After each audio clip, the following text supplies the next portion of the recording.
Hello. Equivalent unit आपण introduction जे बघितलं, त्याप्रमाणे आपण पुढे क्वेश्चन स्टार्ट करतोय. क्वेश्चन 1 जो घेतलेला आहे. क्वेश्चन 1 मध्ये आपल्याला इन्फॉर्मेशन दिली आहे. A product passes through 2 processes. Following information is available. जर इथे 2 म्हटलेलं असेल, तर हे आपल्याला प्रोसेस 1 साठीच काही कॅल्क्युलेशन करायचं आहे. प्रोसेस 1 होईपर्यंत ह्याचं कॅल्क्युलेशन काय येईल ते आपल्याला घ्यायचं आहे. ओपनिंग स्टॉक आहे 10,000.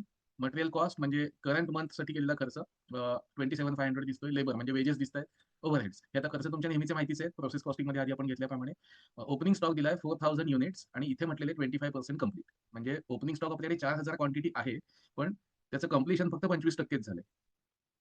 म्हणजे ही युनिट्स इनकम्प्लीट आहे, ती या महिन्यामध्ये पूर्ण करायचे. ॲडिशनल युनिट्स इंट्रोड्यूस म्हणजे या महिन्यामध्ये ॲडिशनल किती युनिट्स इंट्रोड्यूस झाले तर 12,000. म्हणजे 12,000 वस्तू या महिन्यामध्ये बेसिक मटेरियल म्हणून आल्यात. आउटपुट आपण नेक्स्ट प्रोसेसला ट्रान्सफर केलेला आहे महिन्यामध्ये 10,000. म्हणजे टोटल फिनिश गुड्समध्ये कन्व्हर्ट झालेल्या वस्तूंची संख्या आहे 10,000.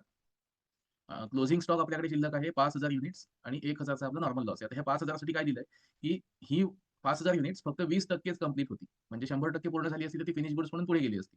पण 20% कंप्लीट असल्यामुळे त्याला आपण इनकम्प्लीट वस्तू असं म्हणतो आणि त्याच्यासाठी आता आपल्याला हे कॉस्टिंग करायचं आहे. तर ओपनिंग स्टॉक हा 25% 25% कंप्लीट आहे. तो या महिन्यामध्ये पूर्ण करणार आपण आणि क्लोजिंग स्टॉक जो होता तो 20% कंप्लीट आहे. तो पुढच्या महिन्यामध्ये कॅरी फॉरवर्ड होईल closing stock of incomplete units म्हणून. आता ह्याचं कॉस्टिंग घेत असताना आपल्याला जी टेबल्स मी लास्ट व्हिडिओमध्ये सांगितली होती, ती स्टेप बाय स्टेप आपल्याला one by one table complete करत जायचं आहे. तर क्वेश्चन 1 साठी जी इन्फॉर्मेशन आहे, ती स्टेप बाय स्टेप कशी मांडायची ते इथे दाखवतो मी. तुम्हाला हा क्वेश्चन विथ सोल्युशन डिस्क्रिप्शनमध्ये लिंक फॉर्ममध्ये किंवा पीडीएफ फॉर्ममध्ये अवेलेबल असेल. एक 2-3 प्रश्न पूर्ण सोडवल्यानंतरच तुम्हाला स्टेप बाय स्टेप सगळं समजू शकेल. आधी फक्त टेबलचा उपयोग कसा करायचा ते आपण या पहिल्या क्वेश्चनमध्ये बघू. ओपनिंग इन्व्हेंटरी इथे आपल्याला मेन्शन केलेली होती 4,000. तसं इथे इनपुट म्हणून 4,000 घेतलंय. म्हणजे प्रोसेस स्टार्ट होताना इनपुट आलेलं म्हणजे डेबिट साइडला जे आपण पोस्टिंग घेऊ असं किती आहे? तर ओपनिंग स्टॉक आहे 4,000. युनिट्स इंट्रोड्यूस्ड या महिन्यामध्ये ॲडिशनल 12,000 होती. इथे दिलेली त्याप्रमाणे ॲडिशनल युनिट्स इंट्रोड्यूस्ड 12,000. तर हे इनपुट आलेत आणि आउटपुट म्हणजे या प्रोसेसमधून तयार झालेल्या किंवा क्लोजिंग स्टॉक असलेल्या वस्तू किती आहेत? तर ओपनिंग इन्व्हेंटरी 4,000 कंप्लीटच केली आपण ॲज इट इज. कारण त्या वस्तू अर्धवट होत्या त्या आधी पूर्ण करायला हव्या होत्या. युनिट जी इंट्रोड्यूस झाली होती 12,000. याच्यापैकी आधी बघायचं आपण क्लोजिंग स्टॉक किती आहे? 5,000. नॉर्मल लॉस किती आहे? 1,000. मग ह्या 12,000 मधून 5 आणि 1,000 ह्या वस्तू आपण पुढे पाठवू शकत नाही. आता इथे गणित बघा, की आपण 12,000 एकूण वस्तू प्रोसेसमध्ये इनपुट केल्या. ह्याच्यापैकी 5,000 चा क्लोजिंग स्टॉक राहिला.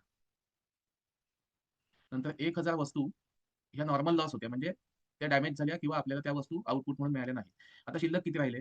12,000 इनपुट होता. त्याच्यापैकी 5,000 चा स्टॉक आहे आणि 1,000 चा नॉर्मल लॉस आहे. 12,000 मधून हे दोन्ही मायनस केल्यानंतर आपण फायनली तयार करू शकलो अशा वस्तू किती आहेत? 6,000. त्यामुळे इथे घेताना आउटपुटला घ्यायचे 6,000. जसं आपण एखादं लेजर टॅली करतो तसं इथे इनपुट आणि आउटपुट हे दोनही टॅली होणं कंपल्सरी. इनपुट आला होता 16,000 आणि आउटपुटला टोटल 16,000 यायला हवी. त्याच्यासाठी जी बॅलन्सिंग फिगर येईल ती आपण आता युनिट्स इंट्रोड्यूस म्हणून घेतली आहे. कधी-कधी ही बॅलन्सिंग फिगर ही नॉर्मल लॉस सुद्धा असेल. ते प्रश्नावर डिपेंड आहे. पण कुठल्याही परिस्थितीत आपल्याला इनपुट आणि आउटपुट ह्या दोन्हीची क्वांटिटी मॅच केल्याशिवाय पुढचं कॅल्क्युलेशन घ्यायचं नाही. सो इथे आपल्याला इनपुट टोटल मिळालंय 16,000 आणि आउटपुट 4,000 दिलेला होता. 1,000 नॉर्मल लॉस दिलेला होता आणि 5,000 क्लोजिंग स्टॉक दिलेला होता. हे तीनही गेल्यानंतर युनिट्स इंट्रोड्यूस्ड अँड कंप्लीटेड एकूण आपल्याला इथे मिळेल 6,000. सो 6,000 हे कॅल्क्युलेशन आता तुम्हाला इथे दाखवलं त्याप्रमाणे करायचं हे प्रत्येक क्वेश्चनसाठी असणारच. आता पुढे इक्विव्हॅलंट युनिट काढण्यासाठी जेवढा खर्च केला त्याच्यातून किती युनिट तयार होऊ शकत होती? हायपोथेटिकली ते आपल्याला इथे काढायचंय. सगळ्यात पहिलं घ्यायचं 4,000 ला. Degree of completion 75%. आता इथे प्रश्नात सांगितले 25% पण आपण इथे 75 का घेतोय? तर लास्ट मंथमध्ये 25% एवढं त्या वस्तूंचं काम कंप्लीट झालं होतं. मग करंट जो आता चालू महिना आहे, त्या चालू महिन्यामध्ये या गुड्सवर काम पुढचं किती टक्के होणार आहे? तर 75% होणार आहे. त्यामुळे आपण आता हे जे स्टेटमेंट काढतोय हे या महिन्यासाठीचं काढतोय. या महिन्यामध्ये आपण ज्या पूर्ण वस्तू तयार केल्या, त्या आपल्याकडे येताना म्हणजे गेल्या महिन्याच्या क्लोजिंगमधून 25% पूर्ण झाल्या होत्या. आपलं काम किती होतं? आता 75%. म्हणून इथे घेत असताना मटेरियलचं ओपनिंग इन्व्हेंटरीवरचं डिग्री ऑफ कंप्लीशन आपण घेतले 75%. म्हणजे 25% गेल्या महिन्यामध्ये झालं होतं. शिल्लक फक्त आपण इथे घ्यायचं. सो डिग्री ऑफ कंप्लीशन मटेरियलचे 75%, आउटपुट 4,000 होता. त्याचे 75% आपण काढलेत. आन्सर इथे मिळालं आपल्याला 3,000. सगळ्यात पहिलं मटेरियलचं घेत असताना 75% कंप्लीशन इंटू आउटपुट 4,000 म्हणजे इथे युनिट्स आली 3,000 मटेरियलचं झालं. तसंच युनिट्स इंट्रोड्यूस्ड 12,000 याच्यापैकी कंप्लीटेड इथे 6,000 आहेत आणि ही ट्रान्सफर केलेत म्हणजे हे 100% पूर्ण झालेत. मग 100% म्हटल्यानंतर 6,000 इंटू 100% इथे आकडा येईल 6,000. आपण पुन्हा एकदा कॅल्क्युलेशन बघू. ओपनिंग इन्व्हेंटरी 4,000 होती आणि 75% कंप्लीट म्हणून इथे आपण घेतलं 4,000 त्याला इंटू या महिन्यामध्ये कंप्लीट केलेले 75% याप्रमाणे आपला आन्सर येईल 3,000 युनिट्स. त्याप्रमाणे इथे 3,000 युनिट्स आलेत. दुसरं युनिट्स इंट्रोड्यूस 12,000 पैकी 6,000 आपण कंप्लीट करून पुढे ट्रान्सफर केले. पण ती 100% पूर्ण होती. त्यामुळे त्या 100% त्याचं कॅल्क्युलेशन येईल 6,000 आणि त्याला इंटू 100% म्हणजे ह्याचं आपल्याला उत्तर मिळणार आहे 6,000. तसं इथे आलेलं इक्विव्हॅलंट युनिट ह्याची 6,000 झाले. नॉर्मल लॉस 1,000 युनिट्स होता आणि तो लॉसच आहे म्हटल्यानंतर तो कंप्लीट होणारच नाही म्हणून इथे काही शून्यच घ्यायचं. नॉर्मल लॉस जसाच्या तसा आपला स्टॉक डॅमेज होतो. त्यामुळे तिथे डिग्री ऑफ कंप्लीशन बऱ्याच वेळेला 0% येते. त्यामुळे इथे कायम शून्यच राहील आणि क्लोजिंग स्टॉक 5,000 क्वांटिटी हे आपल्याला क्वेश्चनला दिलेलं होतं इथे. 5,000 क्वांटिटीचा क्लोजिंग स्टॉक आहे. हे इथे आपल्याला मेन्शन केलेलं होतं आणि त्यात सांगितलेलं की तो 20% पूर्ण झालाय. म्हणजे या महिन्यामध्ये आपण ज्या वस्तू प्रोसेसिंगला घेतल्या, पण कंप्लीट नाही झाल्या, अशा 5,000 क्वांटिटी आहे आणि त्या 20%च पूर्ण झाल्या होत्या. त्याप्रमाणे इथे आपण घेतोय क्लोजिंग स्टॉक 5,000 आणि तो फक्त 20% कंप्लीट. आता आधी दाखवलं याप्रमाणे याचं कॅल्क्युलेशन येईल 5,000 क्लोजिंग स्टॉकची युनिट्स आणि याचं कंप्लीशन होतं 20%. म्हणजे एकूण इथे आपल्यासाठी आन्सर येईल 1,000. त्याप्रमाणे इथे लिहिलेलं दिसतंय 1,000. सो एकूण मटेरियलची इक्विव्हॅलंट युनिट किती झाली? तर ओपनिंग इन्व्हेंटरी कंप्लीट केले या महिन्यामध्ये ते 3,000. युनिट्स इंट्रोड्यूस्ड 100% पूर्ण केले 6,000 आणि क्लोजिंग स्टॉक 5,000 क्वांटिटी होता, पण ह्यातला 20%च पूर्ण झाला होता. मग त्याचं कंपॅरेटिव्ह आपण प्रपोर्शन काढलं तर ते 1,000 युनिट्स येतं. तो 3, 6 आणि 1 असे म्हणून टोटल आपली मटेरियलचं कंप्लीशन आहे 10,000. म्हणजे जर आपण एवढाच खर्च करून फक्त मटेरियल 100% पूर्ण केली असती, तर आपली 10,000 एवढी युनिट्स फायनल तयार झाली असती. ऍक्च्युली झालेत किती याच्यापेक्षा कॉस्टिंगमध्ये किती युनिट प्रपोर्शनेट पूर्ण झालेत ते इथे घ्यायचं. आता सेम ह्याच लॉजिकने वेजेसचं घ्यायचं. वेजेसमध्ये सुद्धा ओपनिंग स्टॉक सांगितलेलं होतं 75% कंप्लीट, 75% कंप्लीट. मग 75 इंटू 4,000 मगाशी मटेरियलचं काढलं तसंच इथे 3,000 येईल. युनिट्स इंट्रोड्युस्ड अँड कंप्लीटेड 6,000 होती. 6,000चं 100% कंप्लीशन आहे म्हणजे हा आकडा 6,000च येणार. 6,000 इंटू 100% म्हणजे 6,000च येईल. नॉर्मल लॉसला नेहमीप्रमाणे इथे 0 घेतो आपण आणि क्लोजिंग स्टॉक 5,000 क्वांटिटी होता, पण त्याचं कंप्लीशन होतं फक्त 20%. सो 5,000 इंटू 20% म्हणजे इथे येईल 1,000. आता हे तिन्हीचे मी वेगळं कॅल्क्युलेशन दाखवत नाहीये. जसं आपण मटेरियलचं घेतलंय त्याच लॉजिकने घ्यायचं. On the basis of degree of completion किती टक्के कंप्लीट झाले. आउटपुटचा कॉलम, आउटपुटच्या कॉलम नंतर डिग्री ऑफ कंप्लीशनचा कॉलम म्हणजे इथे आपल्याला इक्विव्हॅलंट युनिट्स मिळतील. सो प्रत्येक ठिकाणी आउटपुटचा कॉलम बघायचा, डिग्री ऑफ कंप्लीशन किती आहे ते बघायचं आणि त्यानुसार आपली इक्विव्हॅलंट युनिट्स येतील. तसंच ओव्हरहेड्सचा सुद्धा opening inventory 4,000, degree of completion होतं 75%, इक्विव्हॅलंट युनिट्स आली आपली 3,000. म्हणजे 4,000 वस्तूंचं 75% कंप्लीशन या महिन्यामध्ये झालं. युनिट्स 3,000 आली. इंट्रोड्यूसचं 6,000 त्याचे 100% कंप्लीट म्हणून इथे 6 आले आणि क्लोजिंग स्टॉक 5,000 क्वांटिटी पण 20%च कंप्लीट त्यामुळे त्याचा आकडा आला 1,000. आताच पहिला प्रश्न असल्यामुळे इथे कुठेही मी पर्सेंटेजचं व्हेरिएशन घेतलं नाहीये. पुढच्या काही प्रश्नांमध्ये हे सगळं पर्सेंटेजचं थोडंसं व्हेरिएशन येईल. म्हणजे क्लोजिंग स्टॉकमध्ये इथे 20, 20, 20 असं जे आपण घेतो ते कदाचित 20, 50, 50 असं वेगवेगळं पर्सेंटेज येईल. जशी आपल्याला जशी इन्फॉर्मेशन दिलेली असेल त्यानुसार मटेरियल, लेबर आणि ओव्हरहेडचे कॉलम आपल्याला ऍडजस्ट करून कॅल्क्युलेशन घ्यायचं. हे पहिलं स्टेटमेंट होतं number of equivalent units manufacture during the month. आता ह्याच्यामध्ये आपल्याला आन्सर मिळालं मटेरियल 10,000, वेजेस 10,000 आणि ओव्हरहेडचे 10,000 एवढी इक्विव्हॅलंट युनिट्स आपण या महिन्यामध्ये तयार केलेली आहे. सेकंड असतं statement of cost per equivalent unit. म्हणजे एकूण केलेला खर्च आहे त्याच्यामध्ये किती वस्तू तयार झाल्या त्यानुसार कॉस्ट पर युनिट आपली काढायची असते. आता याच्यासाठी बघा मटेरियलचा खर्च आपण केलेला होता 27,500. इथे दिसतोय 27,500 खर्च केलेला. त्याच्यामध्ये युनिट्स मटेरियलची किती तयार झाली तर 10,000 आपण पहिल्या स्टेटमेंट प्रमाणे काढली. दुसरा वेजेसचा खर्च केलेला होता 50,000 तो इथे घेतला वेजेस 50,000. त्याच्यामध्ये वेजेस युनिट्स किती तयार झाली होती 10,000 इथे घेतली. ओव्हरहेडचा खर्च होता 40,000 इथे 40,000 घेतले आणि याच्यामध्ये युनिट तयार किती झाली होती 10,000. याला डिवाइड करून सीपीयूचं आपण कॅल्क्युलेशन केलंय 27,500 डिवाइड बाय 10,000 म्हणजे सीपीयू 275 आली. 50,000 डिवाइड बाय 10,000 सीपीयू 5 आली आणि 40,000 डिवाइड बाय 10,000 सीपीयू 4 आली.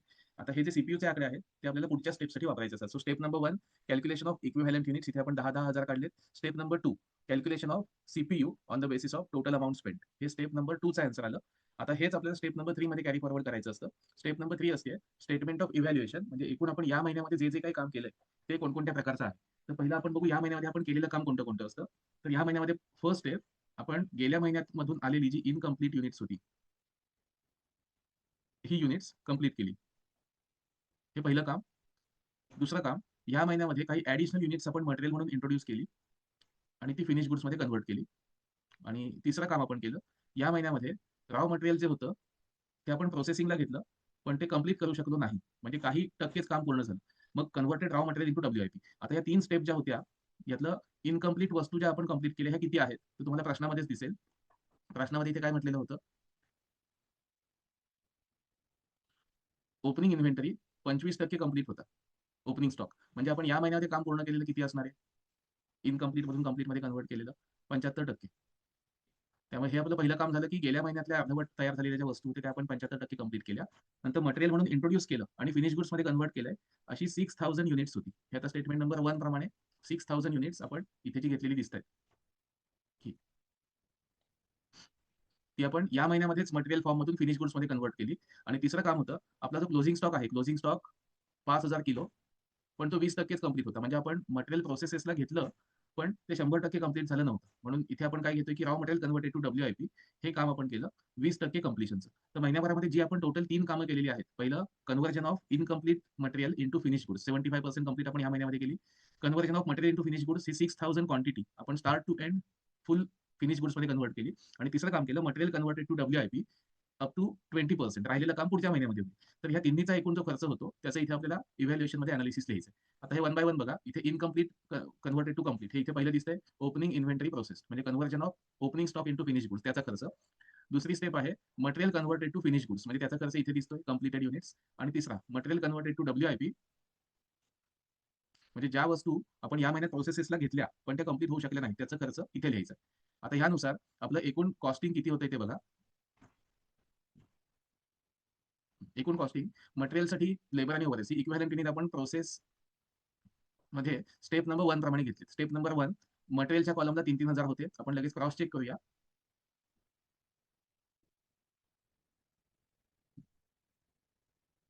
मटेरियलच्या कॉलममध्ये ओपनिंग इथे 3,000 आहेत. नंतर वेजेसमध्ये 3,000 आहेत आणि ओव्हरहेड्समध्ये 3,000 आहेत. तर हे जे आपण कंप्लिशन केलं, completion of incomplete goods into finish goods ते पहिलं 3,000 तिन्हीसाठी घेतले. त्याप्रमाणे हे इथे आले 3,000. त्याची सीपीयू आपण सेकंड स्टेटमेंटला जशी काढली होती ती सीपीयू इथे घ्यायची आणि अर्धवट ज्या तयार वस्तू होत्या ह्या फिनिश गुड्समध्ये कन्व्हर्ट होण्यासाठी केलेला जो खर्च आहे तो सगळा इथे घ्यायचा. आता तो सीपीयू प्रमाणे आपला खर्च आला एकूण 35,250. आता हा ऍक्च्युली खर्च काय आहे की जो ओपनिंग स्टॉक होता WIPचा opening stock of WIP converted to finish goods याचा जो खर्च झाला तो 35,250 झाला. गेल्या महिन्याच्या वस्तू या महिन्यामध्ये आपण पूर्ण केल्या रेडी फॉर सेल. तो खर्च झाला 35,250. दुसरा आपण या महिन्यामध्ये सेकंड स्टेपमध्ये काम केलंय की आपण काही वस्तू याच महिन्यामध्ये इंट्रोड्यूस केल्या आणि याच महिन्यामध्ये कंप्लीट केल्या. तर तिथे आपण दिसतंय 6,000 units completed during the month. आता हे सुद्धा टेबल नंबर 1 प्रमाणे दिसेल. टेबल नंबर 1 ला second line units introduced and completed इथे 6,000 युनिट्स होती. 100% कंप्लीट मटेरियल, 100% कंप्लीट वेजेस आणि 100% कंप्लीट ओव्हरहेड्स असे 6,000 इथे आले. हेच आपण थर्ड स्टेपमध्ये घेतले. 6,000 3 वेळा मटेरियल, वेजेस आणि ओव्हरहेड्स. यांची सीपीयू जशी स्टेटमेंट नंबर 2 मध्ये आहे सेम तशी घेतली आहे. कॅल्क्युलेशन करून अमाउंट आलं 70,500. आता हे अमाउंट कसलं होतं या महिन्यामध्ये नवीन मटेरियल प्रोसेसिंग चालू केलं आणि ते याच महिन्यामध्ये पूर्ण केलं. अशा वस्तूंचा खर्च झाला 70,500. 2 कामं कंप्लीट झाली. आणि तिसरं काम आपण या महिन्यामध्ये या वस्तू प्रोसेसिंगसाठी घेतल्या होत्या पण त्या 20%च पूर्ण झाल्यात. त्याच्यावर केलेला खर्च किती? तर हे लगेच आधी 1,000 हा आकडा कुठून आलाय ते आधी आपण कन्फर्म करू. 1,000 3 वेळा जे आले ते स्टेप नंबर 1 मध्ये इथे आपल्याला दिसतंय क्लोजिंग स्टॉकची क्वांटिटी 5,000 होती. पण ह्या 5,000 पैकी त्याचं कंप्लिशन 20%च होतं. मग ते 3 वेळाचे 20% मटेरियल वेजेस वगैरे आले होते. याच्यातून युनिट्स किती इक्विव्हॅलेंट तयार झाली होती? तिन्हीची 1,000. मग या 1,000 वर केलेला खर्च किती? ते आपल्याला या स्टेपमध्ये दिसतंय. या स्टेपमध्ये दिसतंय की क्लोजिंग स्टॉक 1,000 युनिट्स इंटू त्याच्यावर केलेला सीपीयू प्रमाणे खर्च. त्याला इंटू केलं की एकूण येईल 11,750. तर हा खर्च काय दाखवतो की या महिन्यामध्ये आपण रॉ मटेरियल पासून प्रोसेसिंग चालू केलं आणि ते फिनिश गुड्स मध्ये कन्व्हर्ट होण्यापूर्वी आपला महिना संपलाय. त्यामुळे WIP मध्ये कन्व्हर्ट झालेल्या वस्तूंची किंमत 11,750 अशी आहे. हा महिना संपला की पुढच्या महिन्यामध्ये या वस्तू फिनिश गुड्स मध्ये कन्व्हर्ट होतील. पण आपलं अकाउंटिंग या स्टेप पर्यंत फक्त आपल्याला करायचं असल्यामुळे आपण WIP म्हणून या वस्तूंचा खर्च काढलाय 11,750 या महिन्यात चालू करून कंप्लीट न झालेल्या वस्तू. तर याप्रमाणे हे स्टेटमेंट तिसरं आणि इम्पॉर्टंट. आणि या स्टेटमेंटच्या बेसिसवर आपल्याला पुढच्या सेकंड आणि लास्ट स्टेपमध्ये पोस्टिंग करायचं आहे. सेकंडला स्टेप आहे stock value transfer to next process म्हणजे पुढच्या प्रोसेसला ट्रान्सफर केलेल्या स्टॉकची किंमत. आता याच्यामध्ये काय काय येतं की आपण ओपनिंग स्टॉक जो होता आपला 10,000 म्हणजेच गेल्या महिन्यातून आलेल्या ओपनिंग स्टॉकची व्हॅल्यू हा आकडा आता कुठे दिसतो त्या प्रश्नात आपल्याला दिलेलं असतं. ओपनिंग स्टॉक इथे दिलाय तुम्हाला पहिलाच. ओपनिंग स्टॉक 10,000 होता म्हणजे तो प्रोसेस झाल्यानंतर पुढच्या प्रोसेसमध्ये ट्रान्सफर होईल. त्याप्रमाणे इथे ओपनिंग स्टॉकची व्हॅल्यू आपण घेतली 10,000. ओके. नंतर cost incurred for opening stock completion म्हणजे मगाशी जसं म्हटलं ना की गेल्या महिन्यातली इनकम्प्लीट गुड्स आपण या महिन्यामध्ये प्रोसेस केली त्याची इक्विव्हॅलेंट युनिट आली होती 3,000. याच्यावर आपण खर्च केला 35,250. म्हणजे गेल्या महिन्यातली इनकम्प्लीट 10,000 आणि त्याच्यावर या महिन्यामध्ये आपण केलेला खर्च 35,250 प्लस या महिन्यात आपण material to finish goods convert केलेल्या वस्तूंचा खर्च होता 70,500. तो आपण इथे घेतला 70,500. तर stock value transfer to next process हे केव्हा ट्रान्सफर होतं? ज्या वेळेला ती फिनिश गुड्स मध्ये कन्व्हर्ट होतील तेव्हाच ट्रान्सफर होतात. मग त्यामुळे इथे आपण घेत असताना आकडे कोणते कोणते घेतलेत की जी वस्तू आपण फिनिश गुड्स मध्ये कन्व्हर्ट केली तेवढीच फक्त आपण इथे कन्सिडर केली. त्यामध्ये गेल्या वर्षीचा गेल्या महिन्यातून आलेला ओपनिंग स्टॉक आणि तो कंप्लिशनसाठी केलेला खर्च गुड्स फिनिश गुड्सला कन्व्हर्ट झाली WIP टू फिनिश गुड्स. आणि या महिन्यामध्ये अशा वस्तू की ज्या 100% पूर्ण होऊन पुढच्या प्रोसेसमध्ये ट्रान्सफर होतात अशा किती आहेत तर 70,000च्या 70,500च्या तो खर्च इथे दिसतो. मग इथे क्लोजिंग इन्व्हेंटरी का नाही घेतली? कारण क्लोजिंग इन्व्हेंटरी ही अजून सुद्धा WIP या फॉर्म मध्ये आहे. आणि आपल्याला काढायचंय काय, की फिनिश गुड्स पुढच्या प्रोसेसला गेले त्यांचा खर्च किती. त्यामुळे क्लोजिंग स्टॉक सोडून बाकीचे फक्त खर्च आपण इथे घेतले. आता हे क्लोजिंग स्टॉक सोडून बाकीचे जे खर्च आपण सगळे इथे दाखवतोय, ते फायनल आपल्याला प्रोसेस अकाउंटमध्ये दाखवायचे. तर प्रोसेस अकाउंटसाठी केलेला खर्च. आता हे सिंपल प्रोसेस अकाउंट आहे त्याप्रमाणेच काढलंय. ओपनिंग स्टॉक होता 4000 as per question. Material 12,000 unit introduce केली होती. वरच्या तुम्हाला इनपुट ह्या कॉलममध्ये दिसतील. 4,000 ओपनिंग आणि 12,000 केजी एवढं इनपुट. तर हे दोन्ही सुद्धा आपण या महिन्यामध्ये ओपनिंग स्टॉक म्हणून आणि पर्चेस म्हणून दाखवले होते. लगेच त्याच्या खालोखाल हे तिन्ही खर्च आहेत. मटेरियलसाठी केलेला खर्च, लेबरसाठी आणि ओव्हरहेडसाठी. हा सगळा लगेच आपल्याला इथे प्रोसेसमध्ये दाखवायचा आहे. 27,500, 50,000 आणि 40,000 हा इथे प्रोसेसमध्ये दाखवला. यातून नॉर्मल लॉसची आपली 1000 युनिट्स गेली आणि त्याला कोणती स्क्रॅप व्हॅल्यू नव्हती म्हणून इथे अमाउंट कॉलमला डॅश आली. प्रोसेस 2 अकाउंट म्हणजे आपण कंप्लीट केलेल्या वस्तू किती होत्या तर 10,000. त्या कशा त्या स्टेटमेंट नंबर 1 मध्ये तुम्हाला दिसतंय आणि ह्याच्यावर केलेला एकूण खर्च 1,15,750 तो कसा आलाय त्या या स्टेटमेंटला तुम्हाला दिसतंय. आयदर मटेरियल किंवा डब्ल्यूआयपी फिनिश गुड्समध्ये कन्व्हर्ट करण्यासाठी आपण एवढा खर्च केला आणि तो खर्च केल्यानंतर अजून एक काय दिसतंय, की आपण 5,000 quantity of raw material use केलं, पण हे अजून पूर्ण नाहीये. त्यामुळे ते दाखवताना आपण क्लोजिंग स्टॉकमध्ये दाखवायचं. जर हे कंप्लीट झालं असतं, तर ते पुढच्या प्रोसेसमध्ये ट्रान्सफर झालं असतं. हे कंप्लीट नसल्यामुळे अजून सुद्धा क्लोजिंग स्टॉकमध्ये हे दिसतंय. तर त्याचा एकूण खर्च किती? 11,750 याच्यावर केलेला एकूण खर्च आपला होता 11,750 तो इथे तुम्हाला दिसतोय. सो तिसऱ्या स्टेटमेंटचे जे आकडे होते ते आपण इथे कॅरी फॉरवर्ड केले आणि प्रोसेस अकाउंटमध्ये सगळे आकडे पोस्टिंग करून झाल्यानंतर प्रोसेस अकाउंट क्लोज करायचं.